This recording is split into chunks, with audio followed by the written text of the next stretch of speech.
गैर इस्लामी motivational speakers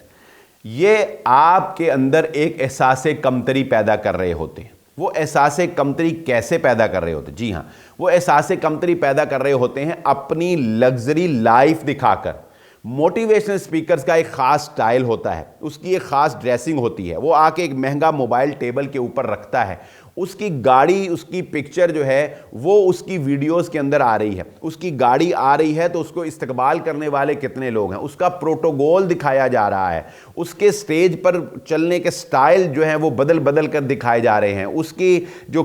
media का जो उसका एक असर है उसको ऐसे लग्जरी अंदाज में पेश किया जा रहा है। बसा औकात ये लोग अपना लाइफस्टाइल, अपने घर जो है, अपने घर की लॉन में बैठे चाय पी रहे हैं वो आपको दिखा रहे हैं, ये किसी बड़े होटल में गए हैं वहां पर जो है वो आपको दिखा रहे हैं। इसका नुकसान क्या होता है? इसका नुकसान ये होता है कि एक आम आदमी, एक आम नौजवान जब ये लाइफस्टाइल देख रहा होता है तो वो अंदर ही अंदर ये सोच रहा होता है कि जिंदगी तो ये है, मैं तो फजूल हूं,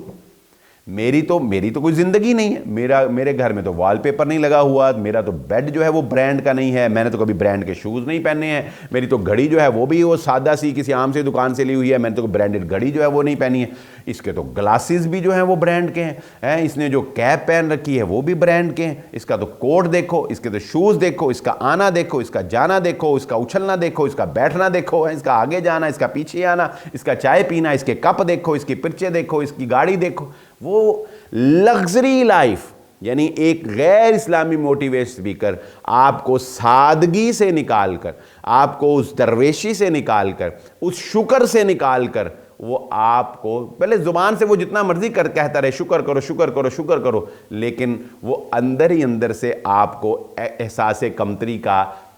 मरीज़ बना रहा होता है और आप ये सोच रहे होते हैं कि कामयाबी तो यही है कि मैं भी ऐसा बनूं, मेरे भी आगे पीछे जो है वो यही प्रोटोकॉल हो, फिर कामयाब है। और हर बंदा जो है वो जाहिर है कि वो नहीं बन सकता, तो लिहाजा वो बंदा अपनी ज़िंदगी से फिर मायूस ही होगा।